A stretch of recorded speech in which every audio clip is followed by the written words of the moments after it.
slides. Good morning, everyone. Good morning. I know we all need a pick-me-up. I really wanted to thank each of you, especially the little ones, because I was exhausted yesterday. So I can't imagine what the kids are, and they're honestly troopers, like AP heroes or siblings, and of course the adults in the room. So thank you so much. I know it's been an intense journey since we kicked this off Thursday evening. I personally feel like this has truly been successful, and it's, you know, I always question what families are thinking, and hearing from you guys yesterday and today I think is going to be an extremely rewarding day. It's like a different focus. So there's a little bit more about us and the caregivers today and our involvement in Project AP. So I'm personally really excited on my second cup of coffee. We will have plenty of coffee all day today. But I just wanted to say that I'm so touched. I'm truly touched. Can't even process all of my feelings and emotions right now. So when we all go back home and hopefully get to enjoy a little bit of New York City, I really am looking forward to doing a post-cap and hearing all of your feedback, the good, bad, and the ugly. Like, I have thick skin, I always say that. So please sign, the volunteer opportunity sheet that you guys have in your folders. Is one per adult. So with all the adults in the room, you're invited to be a part of the organization's mission and the research agenda. That's something that Dr. Chung and Dr. Ross definitely highlighted, that in the breakout sessions and along the day, as they spent time with each of you, that a lot of your information was helping them think and guide, our research strategy and agenda already. So keep sharing those observations, those questions, and we'll be collecting them in a slightly formal way. I'll just let you know how, post-conference and by email.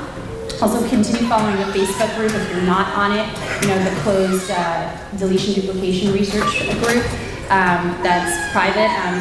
Keep checking on that because I am actively posting on it, and you'll hear later from another amazing woman who's volunteering here, Stephanie Fisher, about social media and just staying abreast of all of these things, because I think it is important. I'm not great at it. The first time I opened a Twitter account was when I did it for Project AP, but I am learning, so we'll all learn this together. Thank you so much and have a great rest of your day. Thank you. Yeah. So before I get started with my presentation, a few housekeeping things. What's that? We came up with a great idea. I didn't see it. I missed it because I couldn't get it on the left. If you guys don't mind, I know we're no second day, but if you could take off your name badges and put where you're from Just like on the front. Thank you, good girl. Yeah. That was a great idea, wasn't it? Can't say it was mine. You guys don't mind doing that. Second thing is we do have some of the smaller size teachers still left. So in an effort to continue to raise money for research, we are asking for a $20 donation for those teachers if you want to bring them home to family and friends. Again, as those of you know, we have the smaller sizes available. You can see Robert after this presentation, and he'll be able to directly help you guys out. And then finally, the question on the medical summaries came up yesterday due to the breakouts. I know many of you didn't have a chance to get your medical summaries. Do people still have their medical summaries today? Yeah. Perfect. What was that? If you wanted to bring one. It was something you could give to the physician. So, exactly. Oh yeah, I'm going to give you a medical summary on here. I would be really knowledgeable if that was the case. If you want to make a list of questions you want to ask the specific physicians and specialists that you met yesterday, attach them to that medical summary. At the end of the day, as we mentioned, you're going to be getting a post-conference survey because... Oh, do we have a new friend coming in? Oh, we have someone singing over here. My little girl is singing. So at the end of the day, we encourage you to stay throughout the day and finish the closing with us, because our final speaker to send us all off home is Kieran Garibay, and he has an incredible story to share. So I encourage you all to stay through the end of the day, and after his presentation, when you guys are ready to leave, you'll turn in your survey and your medical summary with your questions. Sound good, you guys? Yeah. All right, you ready to have some fun? See, I hope you guys all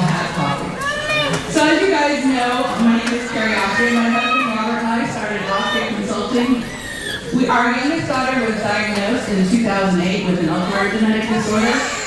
And like many of you, we were in a world that had very little research and very little support.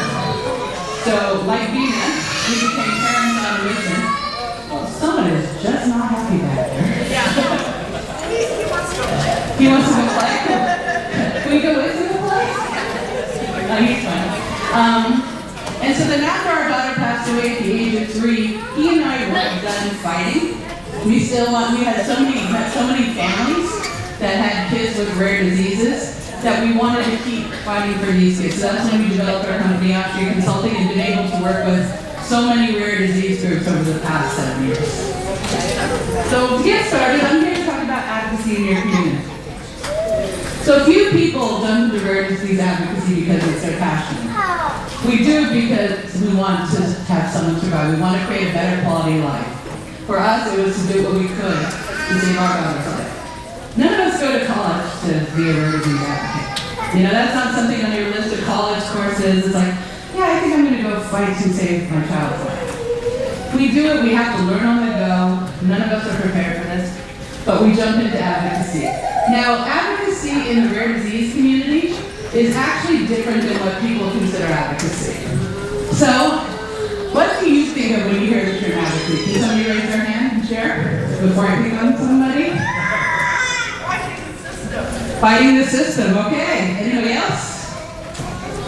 Yes. Say that again? Being a voice for someone who doesn't have a voice. One more. Someone want to share? Oh, look, we're going down the road here. This is great. Changing the narrative of how we see. Changing the narrative of how we see. That's very close to what the rare disease community looks at advocacy. In the rare disease community space, advocacy is making change. So you are pretty much right on the money on that. It isn't, sometimes it can be legislative, and we'll talk about the different ways. So these are situations where advocacy is needed in our daily lives. With our healthcare professionals, for those who are adults, because we do have some adult kids. Oh, sorry, Karen, you're not really a kid, but since you're between your parents, they're a kid. In the workplace, the school system. How many of you have been dealing with school systems trying to get services for your children in the schools? That's a common one in this group. And then just community support. So these is where usually in your daily lives, advocacy could be needed. Yeah, hold on. But see, you're close enough, I can give you the microphone. Speaking of advocacy in the community, just recently, actually just within the last 2 weeks, it actually came to play in our community. We live right across the street from a lake, and they've been doing some updates, like a multi-million-dollar updates to our lake and our building into beach area. And for the last year, I've been telling them and asking them to please make it accessible. Could they make it accessible? And they did. And so it's been a big thing for the. So, if you guys aren't busy, next February 29th, that week, and want to go to DC, there's an organization that helps support your travel funds, so you guys can get there. So it might be really cool to celebrate Rare Disease Week together on Capitol Hill if you like the legislative side. And we have actually, as a group, made a huge impact. There's an initiative called 21st Century Cures that passed a couple of years ago. And the rare disease community was a big part of that, and that brings a lot of research. And another laugh. This is part of the racetrack. So if you're interested in the legislative, like for example, my husband loves the policy stuff. That's his area of excitement.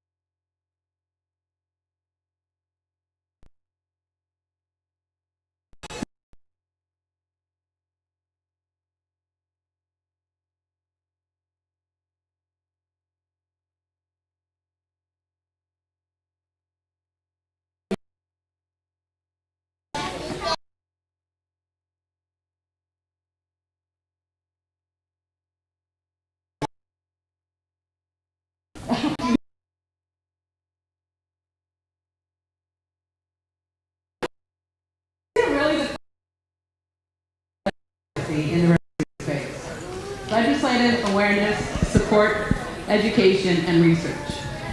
I call it LASER because I love acronyms. So really, you just got to laser in and find your passion. Because let's be realistic. What would you possibly be most passionate about of those 5? Yeah, I'm picking on you. I told them to pick on people. So far it's been support. Support. So that's your passion. Okay, what's your passion? Which advocacy? Legislative? The awareness, general awareness. Okay. I'm gonna pick on you. Yes, I'm just picking on people now. So which one of those 5 would you be interested in? Healthcare professional. So when I say find your passion, pick the one you're most passionate about, because if I said, okay, you're interested in healthcare professional? Oh, great. Well, I'm going to have you go to Capitol Hill and speak to senators. What do you think? Well, you're not supposed to say that. That could be okay. But my point is, you will get a lot more done. There's way too much work that needs to be done in this community. I mean, you guys have no idea. And it's not even just Bina's wish list. I know more than you, but I know more of what needs to get done, and there's a lot that needs to get done. So if we kind of separate ourselves into our passion buckets, we will get so much done. So I want to talk about advocacy by reach, so that, each of us has an opportunity to make a huge impact. On the legislative side, that is an absolutely monstrous impact if you're successful. 21st Century Cures Initiative, which brought more funding to the NIH and other initiative parts, bills in the U.S. have like 50,000 things attached to them. If you're able to be successful legislatively, that could affect millions of people, right? But legislative, it is hard to get that win. So if you go to the nonprofit side, ignore the acronym. You go to the nonprofit side, if you're able to have success in the nonprofit, you can affect a lot of people, not just the Project AP inside, but organizations that are related to AP. There's a lot of symptoms within AP where there's disorders that have similar symptoms. So maybe it's sharing research pathways, sharing scientists, sharing healthcare information. You can have a really big impact, not as big as legislative. You can host a community event. So holding an awareness event, holding a small fundraiser, whether or not it's, my husband and I do an event every World Rare Disease Day, even though, and until this year it never fell into Rare Disease Day. We do a Vegas Cares About Rare Kids 5K, which is every February. We're doing our 4th, coming out in 2020. That's our community event. That's how we raise awareness for our rare kids in our community. And that has a pretty big impact. Las Vegas is a city of 2 million people. We get about 750 come out, but a lot of those are people who had no idea. They just wanted to run 5K. We show them our cute kids, they get to learn a little bit about rare disease. So we're able to make an impact community-wise. A local support group, whether it's, how local, it could be a region, it could be a state, it could be a city, like a tri-state area. By doing something in your local area, with putting together a group, you'll have a smaller impact, but you'll still have an impact. And then finally, by telling a friend or family member, just telling one person who didn't know your story, that could have an impact. So out of these, which do you think has the largest, which one is by far the largest impact and the easiest to reach? Number 4, local support group. Oh, we have a challenge. Can you get her a microphone? Sure. Can you put your stopwatch back on, hon? She wants to try the 30-second challenge. I'll talk very quickly. Let her know when she's ready. Yeah. I just wanted to, very quickly, just comment on number 4, which is very important to us. And I have on my left a mum from Madrid who has set up our association of 8P, as it were, a couple of years ago in Spain. And she actually asked the geneticists in the hospital in Madrid to contact and gave them her details to contact all of us as we came in slowly and bit by bit, shocked and not knowing what to expect. And she asked them to pass on her details. So she got in contact with us through them, and she set the whole group up.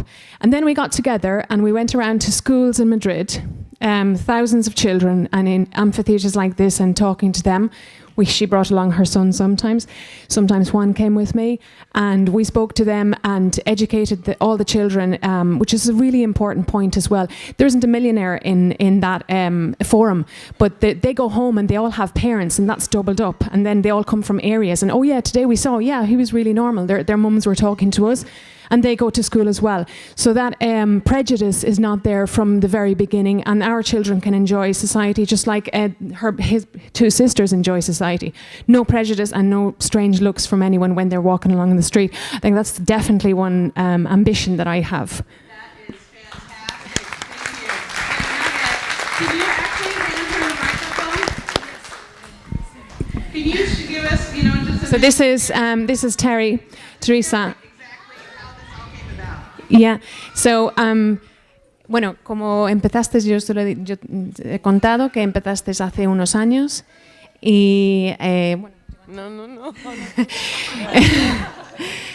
And she has started that group over there. And ¿cuántos miembros hay? Más o menos en Asted. Ahora 11 families, which is like it's big and for a size of Spain. And she has done fashion shows, motorcycle get-togethers with amazing. And lots of different kind of fundraising ideas. And you know what? More than fundraising, it's more creating awareness. That's more, and getting that name out there for our children, and creating the awareness of what it is. It's just been relentless. I have to say that she has been relentless to all of us. Ponte de pie, mujer, venga.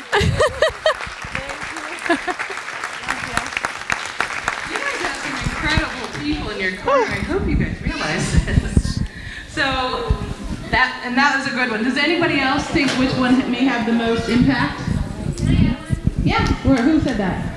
Oh, definitely. No, social media is not 2.5. I'll explain why in a sec. Because social media can be part of any of them. So really, it only takes one person to start something, right? And we just need that one person. I'm sorry, what's your name again? Julie and Terry. That was Terry. Okay. Bina and Terry have kind of kicked things off in their respective areas. So I want to share, each of these has the opportunity to make huge impact. So I wanted to share a little story with you that I learned. I do this presentation a lot with a lot of rare disease groups. And my perception changed a few years back when I met a woman who was scared to death with storytelling. But she ended up talking to her teacher's sister. This was a very rare disorder. I think they had at the time 120 kids. And she shared her story with her teacher's sister. One thing led to another. The teacher's sister happened to be married to someone who worked at a research hospital who happened to work for a cardiologist. This was a cardiology-heavy disorder, who actually agreed to meet with the family, got the family connected with a researcher over, I want to say Johns Hopkins, it doesn't matter. And that the researcher actually ended up putting together a research project based on this disorder. And it was all from this one woman who was afraid to talk to her teacher's sister. So you truly never know, by sharing your story with one person, how impactful it can be. So really, the larger outreach does not always equal the power of the advocacy. Because I like my quotes. Alone we can do so little, together we can do so much. And this is a variation of many things you've probably heard throughout your life, right? Yes? Can I share a quick story about that? Thank you. Go ahead. We were at the pool the other day, and we bought a book, I'm crying about it, called Chromosome Kids.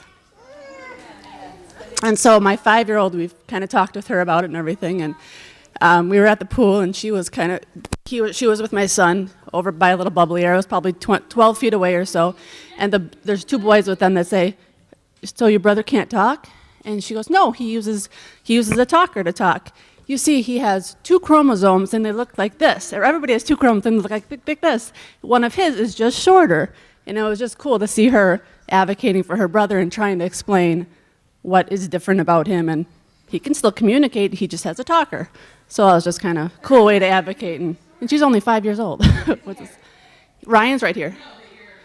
No, she's not here. No. spoil somewhere else? Yeah, grandparents.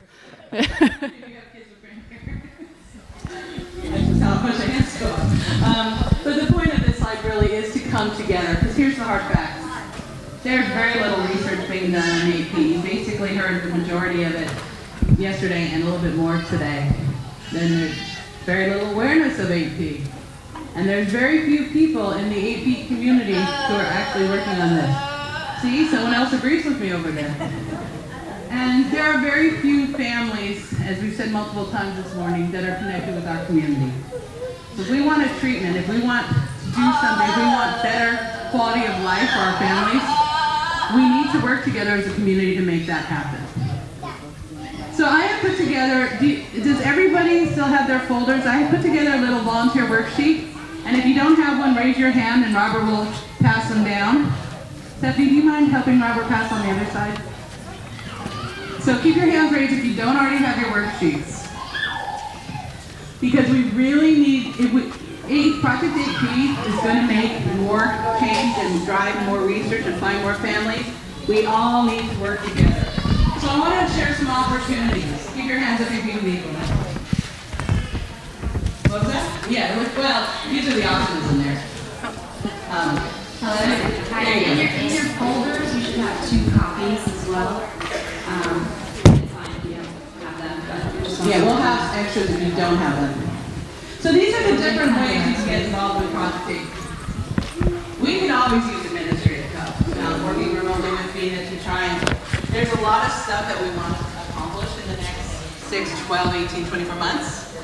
If you're a professional, if you have a legal background, an accounting background, a marketing background, we definitely can use your support. So these are the different areas. Help with research. Who wants to do another conference together? Who wants to help with a conference together? There we go. Vina, I heard clapping. Vina and I have, her more than me, hundreds of hours went into planning this conference.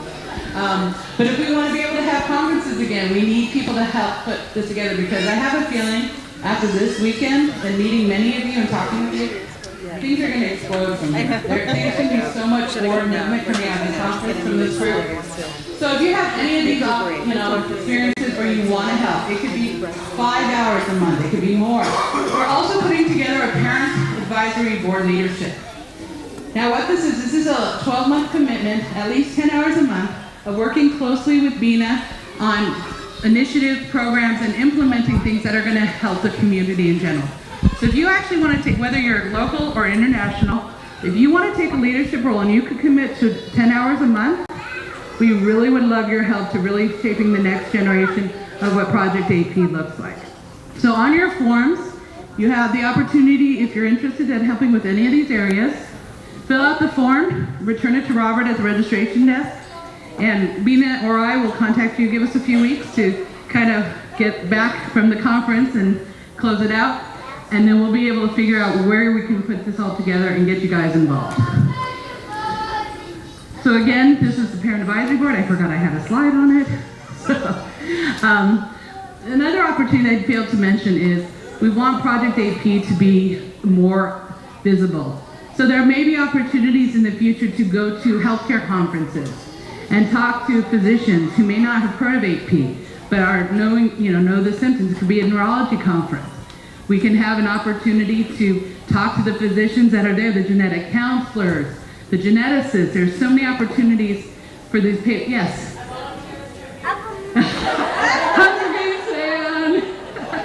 Sorry, that's like my daughter's favorite movie. I've seen it so many times. But seriously, for our international friends, we want to involve you as well. This is open to everybody. If we get enough international support, we can create a subcommittee to help find more patients, to help educate healthcare professionals in Europe and Australia. Slovenia, where's our Slovenian friends? There they are. She's like, really, Carrie? You're gonna make me do that too? You know what? We have you there. So there's really a lot of opportunity to really help make a difference in Project AP. So I just want to close it out saying thank you for letting me be a part of your community. I have fallen in love with so many of your kids. So this has been fantastic for me. So if you have any questions on becoming an advocate, reach out to me. I know you all have my email address, right? Yeah. And I'm going to pass it back over to Bina. Thank you, guys.